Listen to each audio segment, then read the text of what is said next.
জীবন দেখো তো কে আসলো। আচ্ছা দেখতেছি। আম্মু আমার স্যার আসছে। ওয়েলকাম স্যার, আসেন আসেন।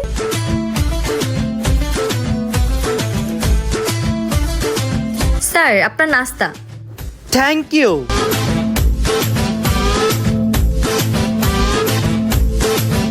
মা আমার স্কুলে স্যার আইতাছে। নিশ্চয়ই তুই উল্টাপাল্টা কোনো কাজ করছস, নাইলে স্যার বাসায় আইবো কেন? হ্যাঁ কি করছস? আরে না আমি কিচ্ছু করি নাই। আচ্ছা স্যার কখন আইবো? এই তো আর 5 মিনিটের মধ্যে এসে পড়বো। হায় আল্লাহ, মন চাইতেছে তুই চটকানা লাগাই। এই নে 50 টাকা, 30 টাকার কোক আর 20 টাকার কেক নিয়ে আবি। কিন্তু মা কোকে তো 40 টাকা, আমি কেক কিনবো কেমনে? 10-20 টাকা যা লাগে দোকান থেকে বাকি লয়, যা তাড়াতাড়ি। ঠিক আছে।